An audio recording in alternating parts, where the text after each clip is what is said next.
Back in August of this year, Stawinski and I traveled to Kaunas, Lithuania to meet Deividas, also known as David, the Executive Vice President at UC Group. We discussed Kaunas as a prime hub for outsourced dispatchers from the US. Chicago has one of the largest diasporas of Lithuanians with about 100,000 residing there. Many arrived in the US in the 1990s and entered the trucking industry. They progressed from being company drivers to owner-operators and then to owning their own trucking companies. By the early 2010s, those successful in growing their businesses began outsourcing dispatch and other back office support to Lithuania. Since then, cities like Kaunas, Vilnius, and Klaipėda have risen as central hubs for outsourced dispatchers. Trucking companies now established in Lithuania include UC Group, HMD Trucking, Cadence Premier, Triton Logistics, State Express, and many others. Here's a short video about our trip to Kaunas and our discussion with David. How are you, big man? Good, man. How are you? Good. How was the drive? It was good. Yeah, it's a 2-hour drive. Nice and close. Easy. Yeah. We're making the road now, right? So yeah. It's gonna be even better. I just came back from a road trip on Saturday myself, so I went from the whole Poland, from Czech Republic to here. So I saw you're in the Balkans. Yeah, okay. Yeah, we did a Balkans trip. It's crazy. Oh, how does that look like? So you have an office in Colombia and an office in Kaunas? Yes, an office in Chicago. Okay. So basically, when the market was booming, we decided to grow. We bought plenty of trucks. We ordered plenty of trucks. We have a brokerage as well. Yeah. On UC Group, there's like 3 biggest companies. We have NCS, which is National Consolidation Services. Okay. Basically 3PL for Walgreens. You know, we collect all the goods and then we go to the DCs to basically deliver. It's a very dangerous game. Someone can come and steal all your people, right? So we decided to create a kind of a school of dispatchers. So a training system within here to get more people without experience into the correct. So what I basically did, I wrote all the operations manual for transportation department. It's probably 1,000 pages or something like that. Oh wow, you went wild. SOPs. Damn. I was sitting day and night there. Okay, you went to work, man. So we did transportation safety ops. We did the whole accounting, everything. You know, just preparing for scalability. Wow. And then we scaled.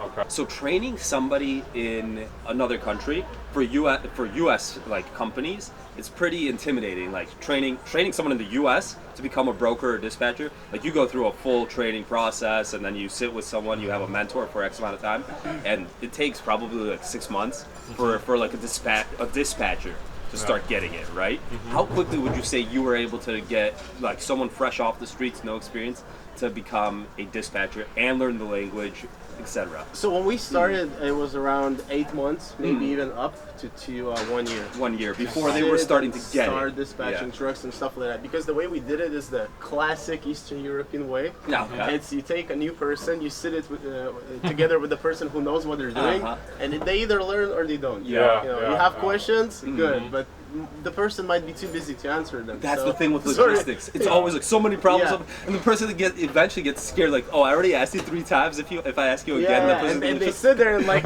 maybe I'll just look for another job. You know? So basically, teaching the rules is the most important part of the training.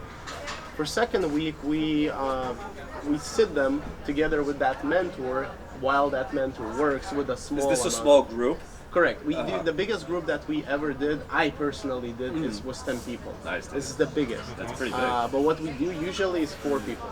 Got it. We try to do it in groups of 4 people because if a person is alone, it's also not very good, believe it or not, because it's too much information. We talked about that yesterday. It's sometimes good to like ask someone next to you, yo, did you understand that? Because I got Exactly. And we noticed that when you're alone, you're kind of you think that everything's about yourself, and you're not even thinking. But this is just you're not even thinking about the training anymore. You're thinking about how you behave in a training for the mentor, because mentor is kind of also you're in a probation period, right? If mentor says after 2 weeks you're no good, you're no good.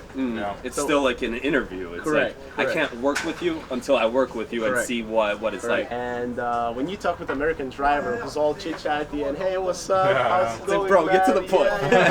And you're like, okay, I will send you load and you go. That's it. And then we've noticed there's a little bit of a problem, and we even did like a training for the whole company, a big class. How's the weather? Yeah, correct. Why do you care? Go pick up the load. And what happened, the problem is that all the drivers that we had in Chicago that are Eastern European, they were like calling me at the time I was running the whole transportation, and they're calling, David, tell those people just send me loads, that's it. Send me loads and that's it. Don't talk to me. Don't ask how am I, I'm good. Just tell them I'm always good. Just send me loads. So it's a little bit off-putting with the accent as well. I think Colombians have Spanish accent, which is very welcoming. US speaks Spanish. This is the second most spoken language in US, right? Sure. So the accent is familiar. When we start with our hello, this is truck dispatcher, give me loads. It's like what? Wait a minute. Send me your MC number. Let me check the freight guards.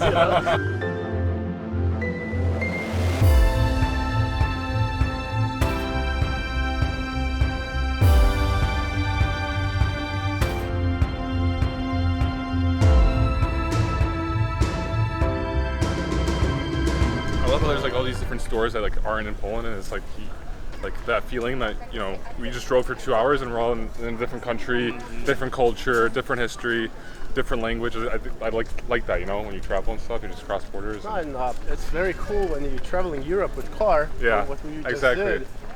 2 hours drive in a different country. 2 hours drive in a different country. This is very good for traveling. But historically it's not very good, because everybody, when you have so many countries close to each other, there's so many wars always. Would you say basketball is a big sport in Lithuania? Number one. Number It's a religion, man. Oh wow, I didn't know that. Yeah, it's not like that in Poland. Like, FIBA member since 1935. Are there any Lithuanian NBA players?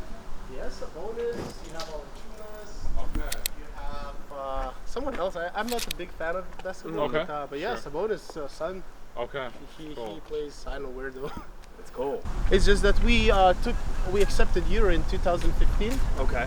And how do people feel about that? Was that a good decision? There's mixed feelings. So Mixed feelings. there's always two camps, right? The first camp is the one that everything got more expensive.